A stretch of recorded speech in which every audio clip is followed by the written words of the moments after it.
My name's Kirsten Reed. I'm a senior product marketing manager here at Haivision, and I'll be your moderator for today. I'm excited to have the following speakers with me: Aaron Leiker, Vice President of Operations Center here at Haivision, and Brian Gibbons, Director of Product Management. I have the pleasure of working with these two pretty much daily, and I'm excited to have them on the team. I think you'll really enjoy what they have to share with you today. Let's just briefly cover the agenda. I'll set the stage to orient you around Haivision. Then we'll talk about some of the challenges that your organizations face and who Command 360 was really designed for. Then we'll get into the ecosystem and features. And then I know everyone's really excited to see the product demonstration. Lastly, we'll go through a couple of customer case studies and then transition into Q&A so we can make sure that you have the information that you need. Most of you are probably already familiar with Haivision, but for those of you who may be new or haven't worked with us before, broadcast and media is where the company really got its start and then transitioned over more to serving government and defense clients, as well as public safety and enterprise.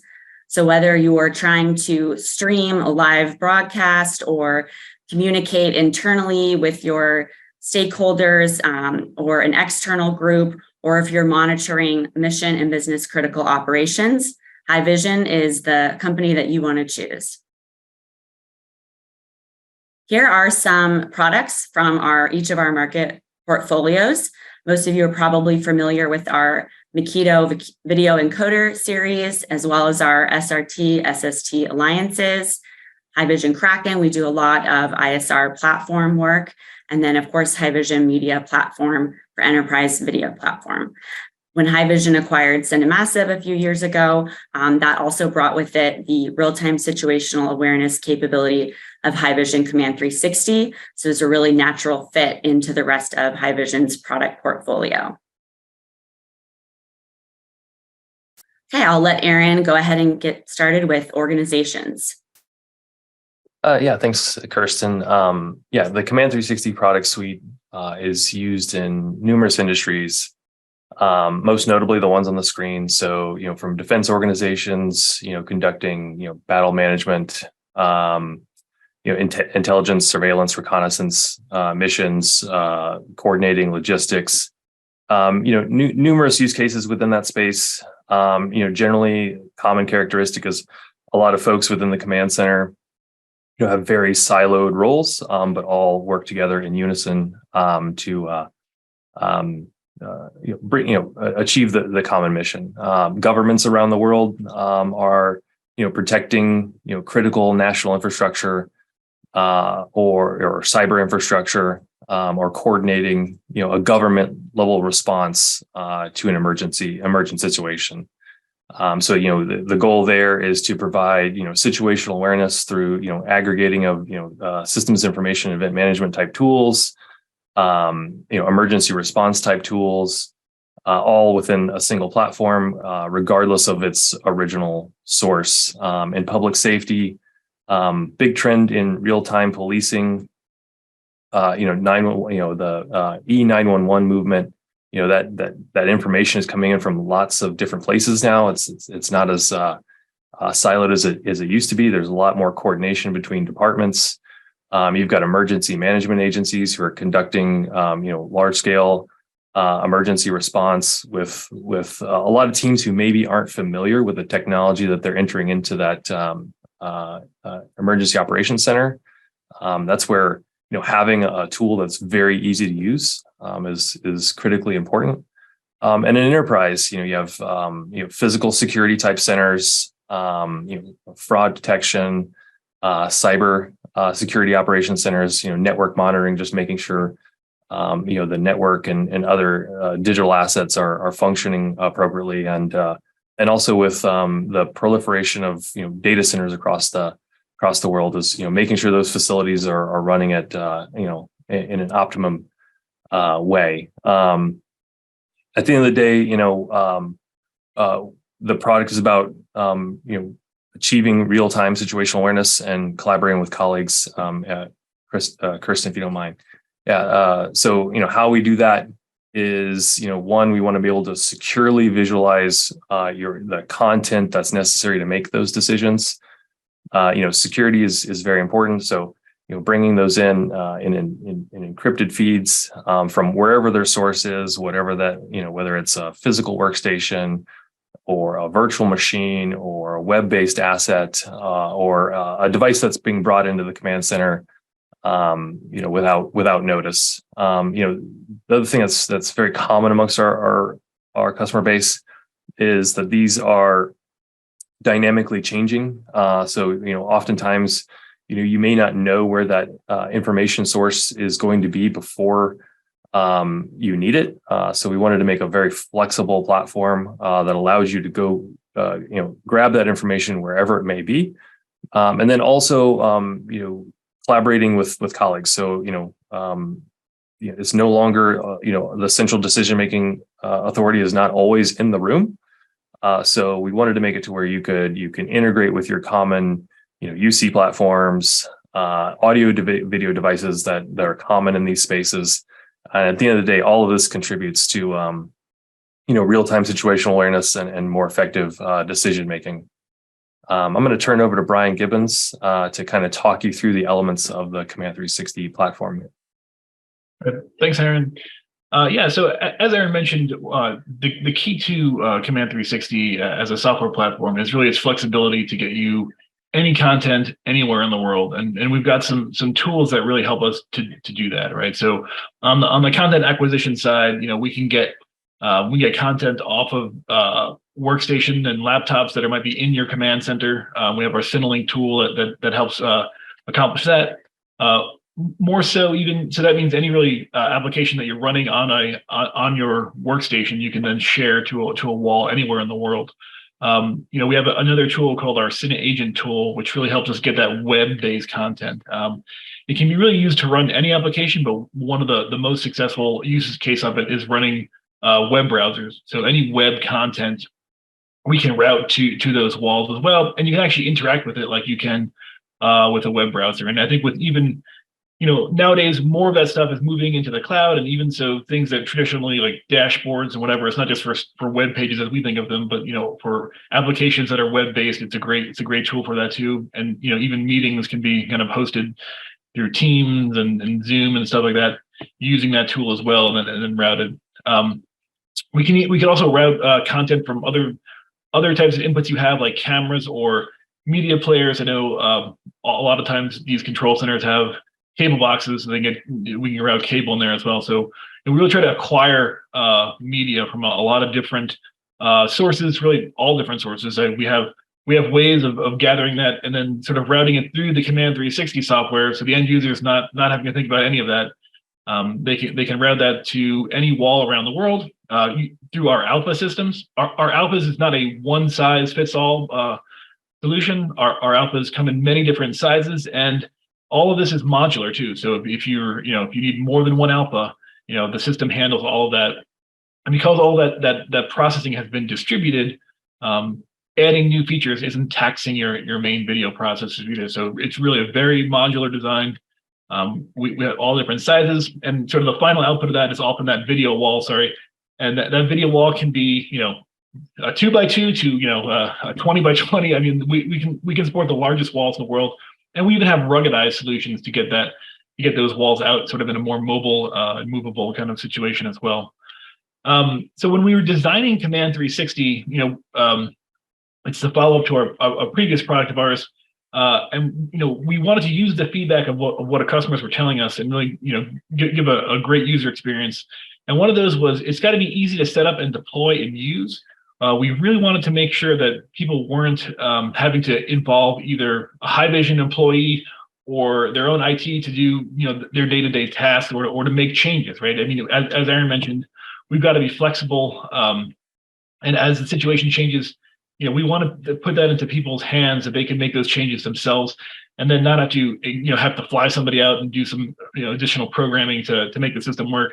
It's all done through our own UI. 100% of the administration can be done by the customer themselves, and it can really it really makes it more usable. You shouldn't even have to really involve your IT department for most things. It's really just a easy to use.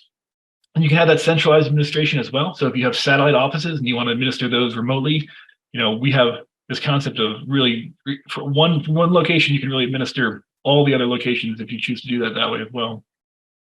The real-time content is a great feature. You'll see in Aaron's demo that you can see from anywhere in the world, from your home, you can see the same thing that somebody in the room is seeing on your on their video wall, and multiple video walls even throughout the world. You can navigate that way. So that's obviously is permissions based, but if you have permissions to do that, you can really share that content with them. And scalability too. You can start off with a single site and add sites as you go. You can add rooms to sites and add more content sources to them, add bigger walls, add more walls. It's really a very scalable solution. And like I said, when you're scaling it, you don't have to worry about, you're taxing your existing infrastructure in that way as well. Everything can grow, everything can become larger, and you don't need to really worry about consuming all the resources like that. And we've also built this on a highly secure platform, right? So I think 10 years ago, people were happy to kind of get the content on the wall, but over the past few years, security has just become more and more important for all of our customers. I want to recognize that. So using things like, encryption and securing these feeds and having a very customizable permission system, we really want to put that security customization into our customers' hands so that we can meet, the customers who have a very desire for, ease of use, all the way to the other end of the spectrum is to highly secure. So all those things are configurable through the system, and we like to be able to meet our customers, very demanding security needs as well. And I think we're doing that with this platform. So, Aaron, I will turn this back over to you. Ryan. Yeah, so this is the Command 360 user interface. This is where everybody starts after they've logged in. As Brian mentioned, it has the concept of a space or a region. So it's bringing me to the Atlanta region in this case. And it knows that in Atlanta, there are two rooms, the CMOC, which is our mock operations center, and a conference room to support just daily activities there. In this case, the activity is actually really important because it kind of sets up the space for a given function. And in this case, since we're doing a web demonstration, I'm going to select the web demonstration CMOC activity, and it's going to essentially set everything up, specific for that task. So I'm going to click into the CMOC activity here.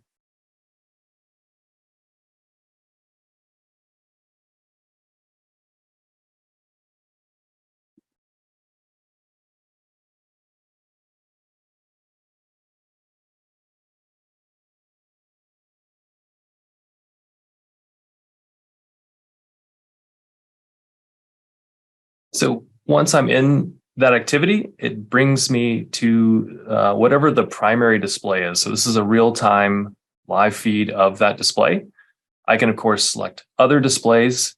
I have access to all my other resources in the space, audio controls, and most importantly, the assets in my space. So I've pre-populated some here. I'm just going to drag them on the screen. It's really simple, drag and drop. You'll see these orange boxes. They're there to help the user know what to expect about where the content's going to be placed and what size and aspect ratio. And if you're happy with this data set, you can, of course, save it very easily. I'm going to save this as the Command 360 layout. That way I can recall it later at any point in time. We've talked about dynamic content. So, I maybe need to get workstations, a drone feed, whatever that, content source is to support my mission or objective. I can grab and I can quickly replace whatever is currently on the screen. So I brought up some workstations. I brought up that drone feed. And if I no longer need that information, I can just restore back to the original layout, and it's going to take me right back. So we've tried to make that really easy. Layouts is a very powerful feature. I'm actually going to use it to kind of step through some of these other concepts. So, we talked about real-time situational awareness. A lot of times that's going to come from news, weather, and then staff members' workstations who are working on a particular problem. So I'm going to call a layout here that has some common media devices. What we've done in Command 360 is made it actually conceptually aware if a device is something that can be controlled, independently or not. So in this case, if the channel I'm observing isn't covering the news that I want, I can actually go quickly change it, and you'll notice it's bringing up a relevant user interface just for that device. You can also save shortcut commands. And then also, that Cinelink product, we have both encoder versions and KM versions. So I can go grab that information really quickly, any moment in time, wherever it is, whether it's in the control room or not. I can also, using the CineAgent component, I can grab and control virtual assets. So a virtual asset is something that doesn't need a physical device in the space. The Command 360 system is actually aggregating that information for the user, but it's also allowing the user to interact with it. So in this case, maybe I need to see the weather in the southeast portion of the United States, more specifically, so I can actually zoom in. And I'm doing all this via the Command 360 interface. I don't have to, use any sort of log in anything else to interact with this. In this case, I want to, maybe change the camera that this particular application is viewing. I can do that and then change its the PTZ or anything else about this. I can do this all from right here. I don't have to leave and go somewhere else to interact with this, which also means someone can assist remotely if necessary as well. All of this is to generate a global common operating picture. So the most relevant information on the screen at any given time. As well as coordinating time zones. So in this case, I'm bringing in a stream from another command center. So whatever they happen to be viewing, I can actually view it in real time at native aspect ratios and native resolutions as well. And that's generally speaking something that's very difficult to do with other platforms. Or you need a lot of additional equipment. We have it all essentially built into the platform. Another thing that we've tried to make very easy to do is add additional context layers. Borders, text overlay, cropping out, certain regions of that may not be as important as others. So in this case, I want to really focus in on this heat map. I can actually just draw a box around that content. It's going to focus, right in. We have a lot of requests for being able to, annotate. We've made this tool a lot easier in this. So, your common annotation tools like arrows, boxes, squares, circles, anything that you can use to essentially focus your team on a particular area of interest within that content. You're annotating on it live, so everybody's seeing it anywhere. And of course, if it's not relevant anymore, you can erase it and remove it. So I know I went through that pretty quickly there, and this is, essentially what we've done is we've built in a lot of features that all of those use cases I talked about earlier use.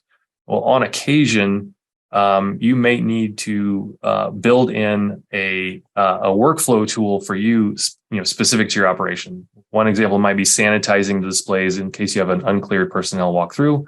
Another might be to rotate through layouts or particular assets. So we built what's called the behaviors concept and made it actually quite a lot easier to use and a lot easier to trigger than before. And this allows you to build essentially any sort of macro or command into a single button so that you can, kind of really easily trigger those workflows. And if you don't need them anymore, of course, you can remove them, change them. We made it as easy and as intuitive as we possibly could. And we think that's a huge, powerful feature, and it can also be triggered, externally and scheduled.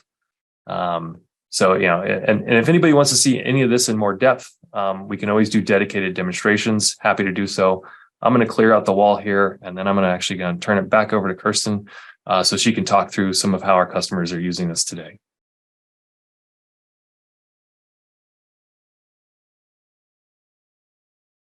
Great. Thank you so much, Aaron. Appreciate you taking the time to go through that.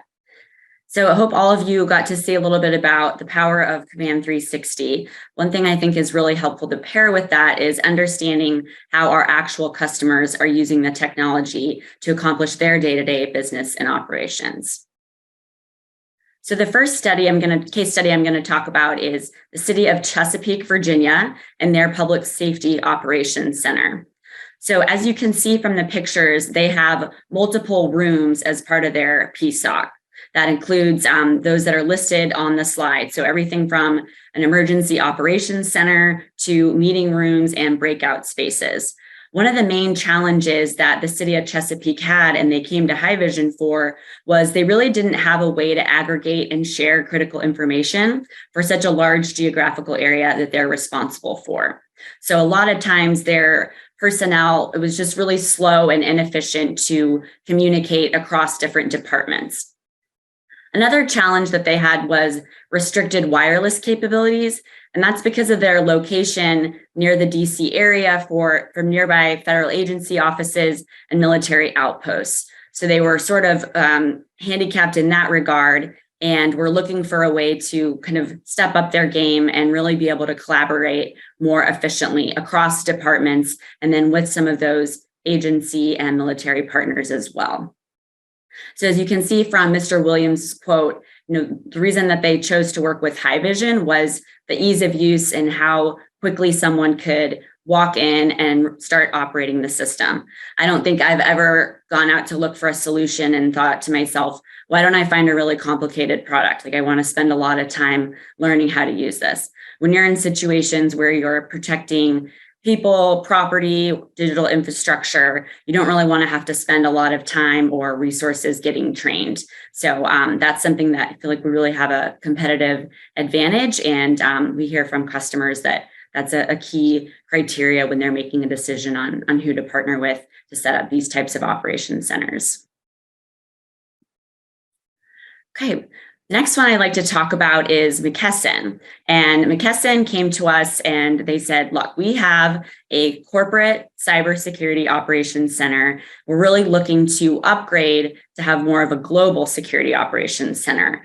And they had gone from managing 10 control rooms to 35. And they were really looking for a way to be able to collaborate across all of those and manage their physical inventory, but also be able to keep track of their personnel as they were traveling around the world and going into different spaces. So this is an example where not only are some of the users focused on what's happening within the company in terms of daily operations, but also how are they keeping their employees safe?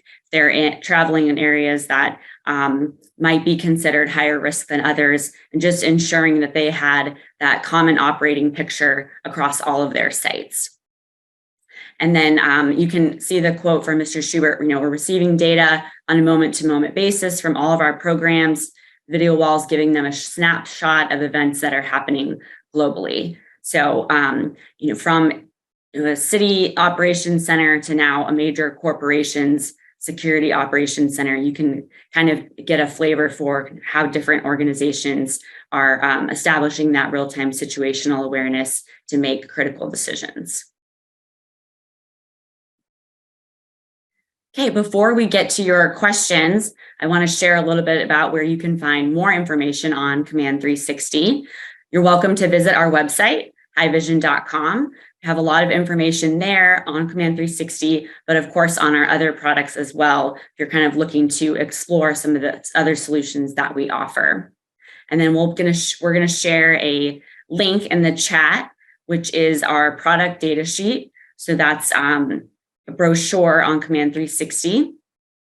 And then go ahead and email videosolutions@haivision.com if you'd like to speak to someone more in depth about your particular project, or even if you're kind of in the early stages of evaluating if a Command or Operations Center upgrade or new project makes sense for your organization.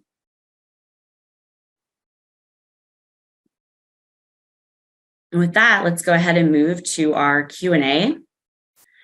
Okay, the first one here is for getting workstations, is this all software based? I think this is when you were showing the ecosystem diagram. And can you speak a little bit to the bandwidth implications or flexibility of that? Sure. Yeah, I can take that one. So no, actually, we're intentionally not using software to stream the operator workstations. It's a dedicated hardware appliance that's managed by Command 360. There are two versions. There are two editions of it. There's the Cinelink platform, which is a 4K multi-port encoder. It's just meant to literally capture the video and send it to the AlphaFX processor or Cinelink decoders. And then there's a KM version as well that is a little different in that it's more of a one-to-one relationship with the product. So it will, it produces basically streams for the end user access points, but also the video wall itself. We stay away from the software. It generally speaking, it taxes the client's computer. You tend to be subject to updates that may hinder that product's capabilities. But also, you see a lot in the operations center space, fairly low-end PCs, so that might not have the encoding headroom. It also reduces the security footprint and quality of that stream. So by having the same hardware elements encoding and decoding in the processor, we can achieve better security, better performance for the users in a very stable environment that they don't have to worry about how that if that's going to work on Patch Tuesday. As far as bandwidth, it really depends what the person is viewing. One, I'll say we don't actually the system doesn't even decode a stream that's not on a display somewhere. So if you can have, let's say, 600 workstations in a command center, and if only 60 of them are on the screen, those are the only ones that are streaming at that time. It depends on there's numerous factors. There's the resolution, there's the frame rate, there's the quantization settings, and there's also is the content moving or not? Is it high movement content, or is it a static imagery? If it's static imagery, that bandwidth's going to be virtually nothing. If it's a lot of movement, a lot of color, it'll peak up a bit. We see on average, the most bandwidth anyone would see streaming. This is like UHD, 60 frames per second, high color, fast movement might be up to 20 megabits per second, and could be as little as virtually nothing or measured in kilobytes. I hope that answers your question. Great. Thanks, Aaron. Next question is, what kind of sources do you have? How do you set them up? For instance, physical inputs, VNCs, websites, etc. Yeah, so all the above. So on the back of every alpha is mini HDMI ports in a certain quantity. Depends on the make and model. Brian mentioned it's not a one size fits all product. You can also configure it for SDI. You can configure it for DisplayPort as well. If it's a virtual source, so if it's a VM or virtual machine, if it's something you'd like to aggregate via VNC or RDP or some of those session-based protocols, you would use the CineAgent product to aggregate those. Adding a CineAgent, it's a separate device. It adds into the environment real easily. When you take it out of the box, it generates a URL. You give the URL to Command 360, and it configures it for you. And then you tell Command 360 how you want to interface with that product. Do you want to use some of the built-in browsers or specific browsers, or do you want to use it with the virtual machine? It's pretty easy and something we can demonstrate in more detail for you if you want to have a live demo. Okay, well, that is a good segue to our next question. How do I schedule a demo? So you can do that by emailing videosolutions@haivision.com, or if you visit our website, haivision.com, and go to the Command 360 page, there is a link to book a demo. But the good news for you is we can just email you because we have your information from submitting this question. But for anyone else who's wondering, those are the ways that you can go ahead and set up a demo. Okay, how much space does the hardware take up in a rack?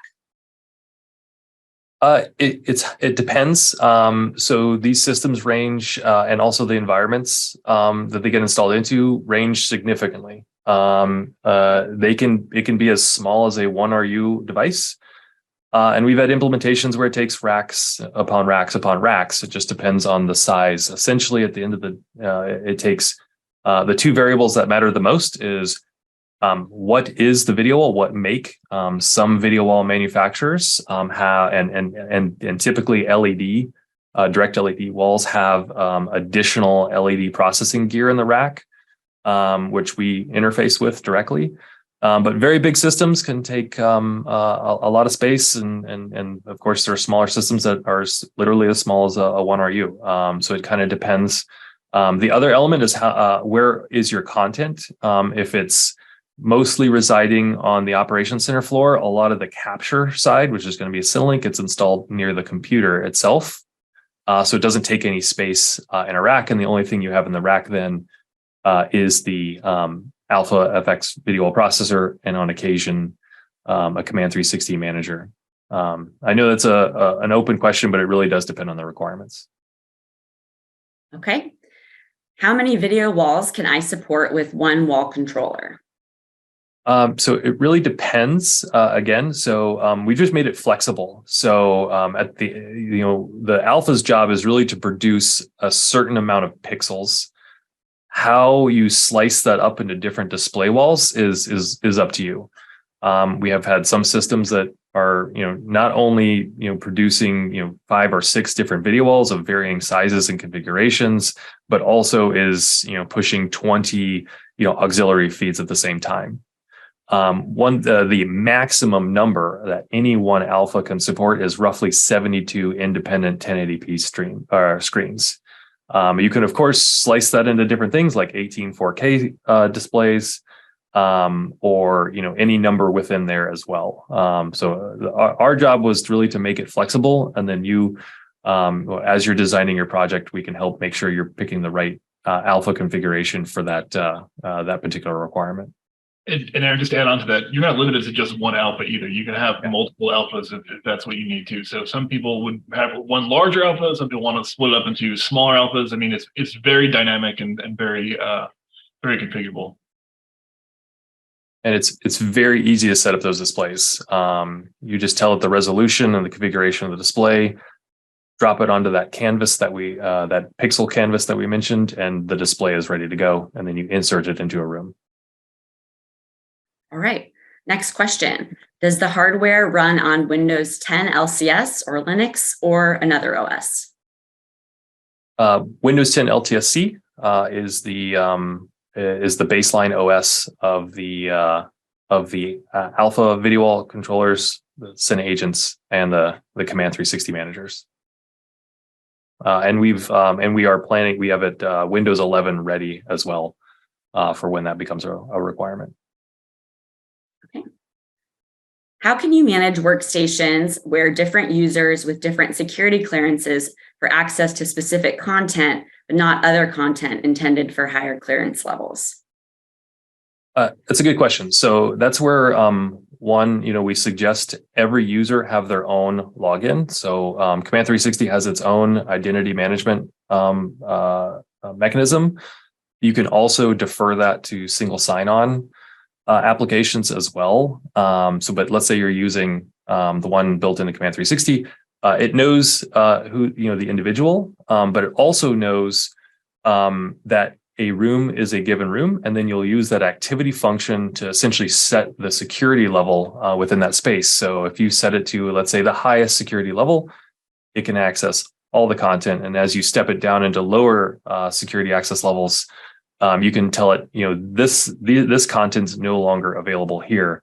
We've also got this, that's where, the bordering feature is really helpful, because it can actually visually show what, that content confidentiality level is. But we also, you can use that meta tagging feature. So if you want to, meta tag everything as a specific confidentiality level, you can as well. So that allows you to quickly change as well. And then you can also change, external signage. So if you want, folks who may be coming into a space to know the security level of that space before they enter, or a sign above the equipment rack letting everybody know the status of that, you can do that as well. It can push all that information there as well, and that's a pretty routine process. Okay, great. Next question. Can you interact with the KM stream through the Command 360 browser interface? There are two types of KM streams. One you can interact with, and one you intentionally cannot. So anything made by Cine Agent, you can interact with. You have to have the permission to interact with the content. It is not just automatic if you log in.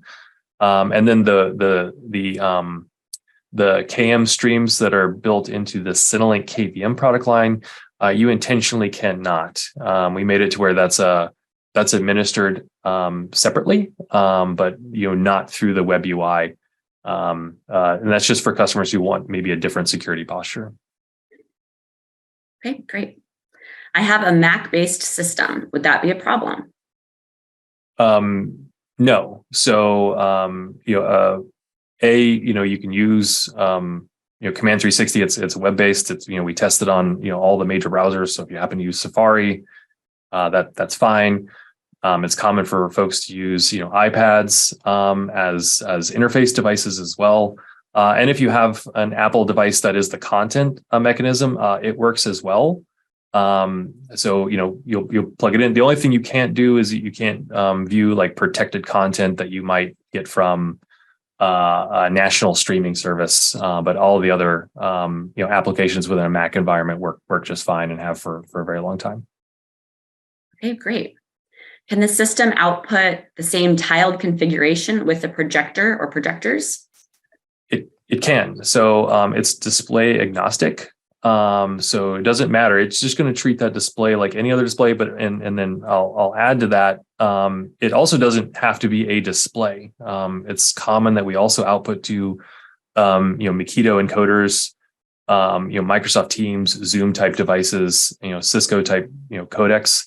But essentially any display, if it has a digital input, it can be interfaced as an output to an AlphaFX. Okay. Could you use existing TV/monitors with the system? I currently have a Crestron system set up and I'm looking at upgrading. Yeah. So if you have existing display wall, it's going to work just fine. Our native output is UHD 60 hertz. So sometimes we have to step that down for an older display. We have those accessories for you that basically break the UHD 60 into smaller 1080p outputs. You're of course welcome to use third-party products that do that as well. But either way, whether it's the oldest display using non-standard resolutions or the newest LCD or LED video wall, you can interface with it. Okay. Next question. Can I display a stream/RSS or other information only on an emergency situation? For example, display an active shooter warning automatically on the displays, but don't show it if everything is normal. You'd have to use what we call a behavior, and you'd like to have the business logic of detecting that external. It wouldn't, Command 360 wouldn't detect that event on its own.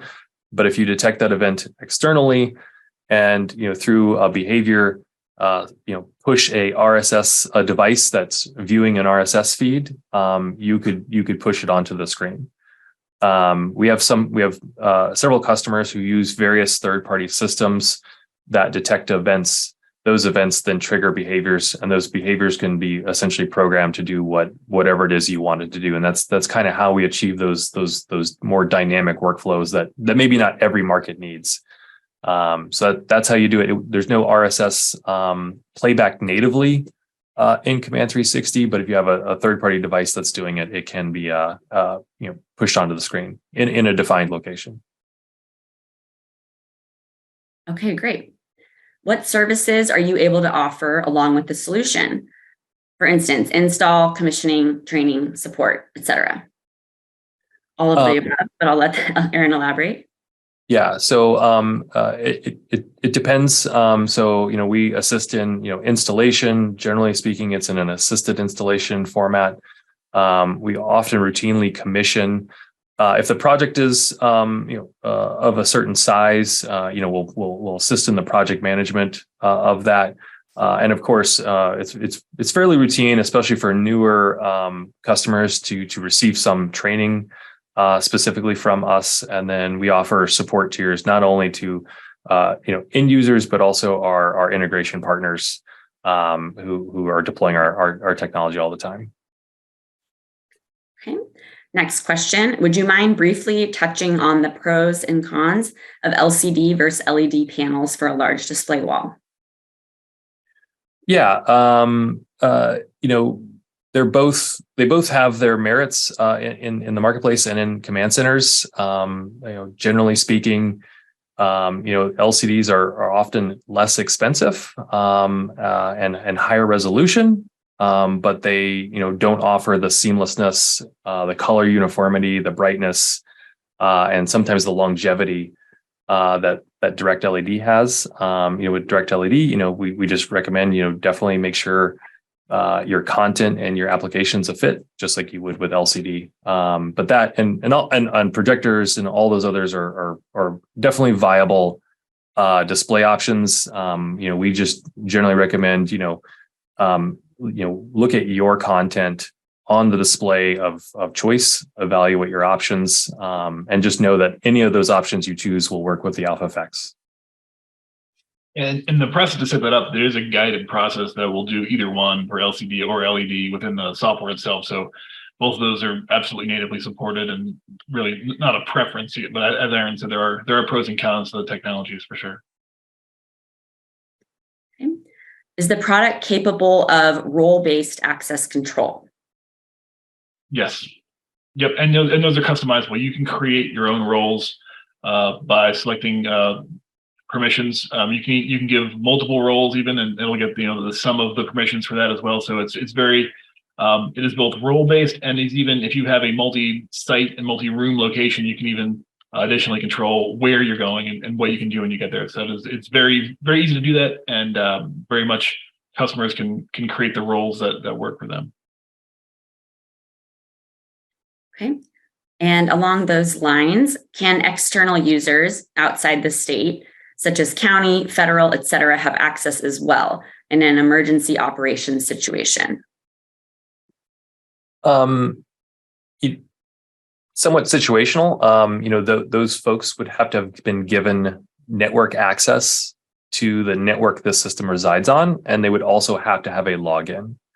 If those two conditions are met, they can access the user interface. Now we have numerous ways of pushing content to any one of them. Actually, that's the great part about Haivision. We have generally speaking, a way to get content anywhere in the world securely and with high performance and bandwidth controls for virtually any application. So as far as the connectiveness of our platform, especially if you weave in the other Haivision products Kirsten mentioned earlier, we can get content virtually anywhere securely and in a session-based way, and just to the people who should see it.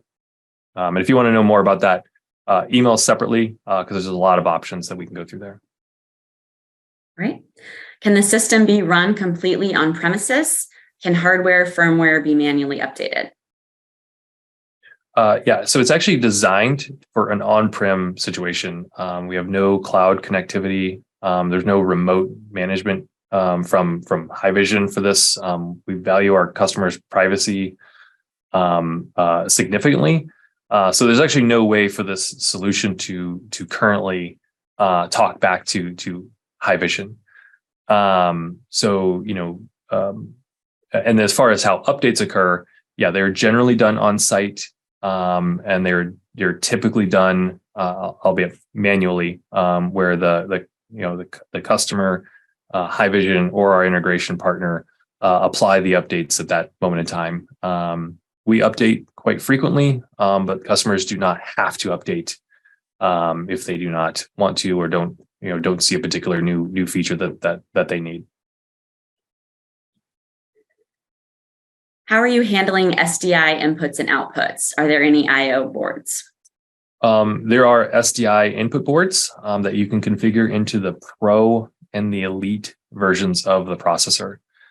We do not have any SDI outputs. The output is natively DisplayPort, which can be converted to SDI if necessary. Okay. And then this comes from someone that clearly is familiar with Cinenet, which is the previous predecessor to Command 360. Is there a single service that launches the canvas like previous versions of Cinenet? Can the canvas be launched over the Windows login screen? Yeah, there isn't a lot of change there. How the canvas layer works just the same as it did in previous editions of the product. I don't know if that answers your question specifically. If not, please email us. But that largely didn't change. How the canvas works in the background did change, but it still launches over top of Windows, so that we're actually not using the Windows as a rendering component. Okay. And would I need a display wall controller to build a 3x3 grid of HDMI displays, or what hardware would be needed between the alpha and the displays? There's a few different approaches there. There are definitely alpha configurations that could just run it natively. Probably the most effective way to do that would be you could actually pick any of the alpha lines down to the very smallest, could easily run that. And then it may need some of the expander items you can find on our website that convert the UHD 60 hertz to 1080p, in which case you could take 4 outputs that would make essentially a 4x4 grid, and you can tell Command 360 only to focus in on the 3x3 portion, and of course you'd still have numerous outputs to do other things with. So the very smallest alpha can handle that requirement pretty easily. Great. How do you manage multi-display workstations and maintain orientations of related content? For instance, 4 monitor workstations, keeping the same content in the same position when placed on video wall arrays. Yeah, that's not a very common requirement. What you can do is you can make any of them independent streams and build them into a layout in that same configuration. We did have in previous editions what we called a compositing feature or a grouping feature. The intent is to port that into Command 360 as well, in which case you would just essentially make a group out of the 4 workstation displays, and if you drag them all onto the screen, it would drag them all on at once. So that's been around, and it's just something that we'll get to within the Command 360 space. So I didn't demonstrate it this time. Okay. Can it run on Windows 10 Enterprise to meet security requirements internal to us? It's a good question. So the Alpha and Cine Agent cannot. They use very, very specific drivers to manage the internals. If we kind of a conversation about why those requirements are in place, there's a chance the manager can. The manager is actually, generally speaking, where the business logic of this solution comes from anyway. It's where Command 360 is run from in most cases. So in most cases, that's where you'd want to, and then we would essentially make the Alpha and Cine Agent work more as appliances. But there's lots of flexibility. That's one thing we hope everybody's taking from this webinar is there's a tremendous amount of flexibility in how you deploy this product. Security is always a very nuanced conversation. There's no one single set standard, certainly amongst all the use cases we cater to. So we just recommend just having a conversation with us. Let us know what your security standards are, and we'll help you meet them. Okay. Is there a 4 graphics port transmitter, or is it 4 individual interfaces, 1 per display with local HDMI loop out? I'm gonna interpret that question towards our Cinelinks. The Cinelink comes in 2 editions. One is just an encoder, one is a KVM encoder.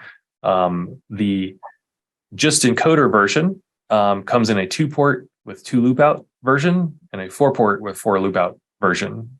The KM edition of the product comes also in a 2-port and 4-port version, but the encoder side, or the side that would sit at the compute asset, needs to be in a 1-to-1 relationship with the computer. Of course, the access point side, which would sit at the desk, can then control up to 4 monitors or display up to 4 monitors from a single keyboard and mouse. Does Command 360 allow for my IT department to remotely manage the system for troubleshooting? It does. So yeah, internal folks internal to your network can manage these. Haivision cannot access them externally. So if you wanted remote support, for instance, from Haivision, generally speaking, you would assign us an individual to work through, and we would be able to either remotely work through their laptop. But yes, a major point of this is, it's a browser-based interface. So anyone who has, network continuity to the system and a login and the permissions of an admin would be able to support the site or global fleet of the Command 360 ecosystem.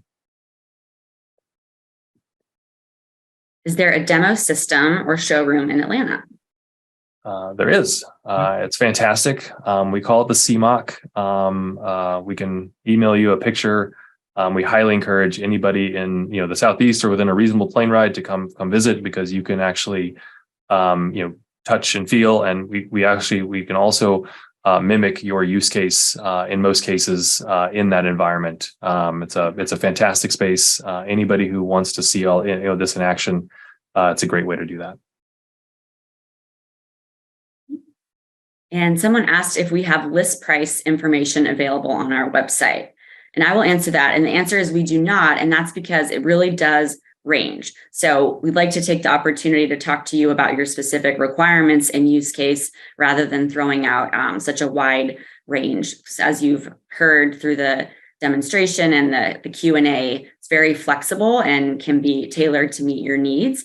Also, if you add on things like installation, commission, our warranty support product. So it really varies. And that's why it's better if we can get to understand how you would be using the system before providing pricing information. What is the nearest system or showroom to Tucson, Arizona? It would likely be the one in Atlanta right now. Although we have numerous customers that would, generally speaking, welcome visitors. What we can do is, if you contact us, we will arrange a meeting with the account executive that works in that area, and they'll happily arrange a visit in and around Tucson.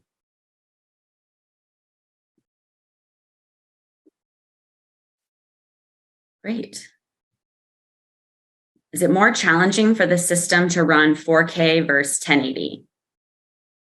No, if anything, it's less challenging.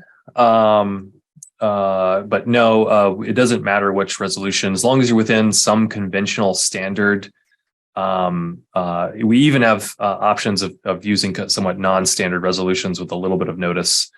But no, the platform has actually been, we were one of the first, if not the first, to start working in the 4K resolution space. And also, the more challenging one are the ultra wide resolutions. We've been catering to the ultra wide monitor since, I want to say, 2018. So it's a reason why a lot of with the ultra wide monitors showing up more commonly in the command center space. It's one of the reasons why a lot of customers have switched us, because it didn't matter what that display was, and if it switched, in the build of a new command center, maybe you started that design 2 years ago, and you had all the intention, to buy a specific monitor, and supply chains changed and now you got something delivered that was something entirely different. Well, you don't really have to care. It'll definitely interface with the Cinelink product. Yeah, and I would even say natively by default we run in 4K, and you can step it down to HD if you'd like to. But yeah, 4K is absolutely not a problem. We support that natively for everything we're doing. Okay. This looks like it's our last question. Do you have a schematic diagram of a project with connections, equipment necessary, cable, HDMI, SDI, etc.? We do. We have numerous, as-built and also sample diagrams. I would say contact us. What would be good is to find a project that's similar to what you're looking for. We would obviously remove and redact any sort of confidential information in that case. To just or make a diagram specific for you.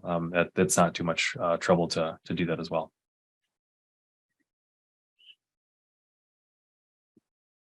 Okay. And if we didn't get to your question, we'll send you an email. Some of them, I just want to make sure that we take a little bit more time to get into some of the technical aspects and provide a complete answer to you. Well, thank you, Aaron and Brian, so much for your time today, and really enjoyed the conversation. And to all of our attendees, thank you for spending this hour with us. We will be sending out the recording so you can reference that. Feel free to share it with your colleagues, and we hope to connect with you soon here at Haivision. Have a great rest of the day.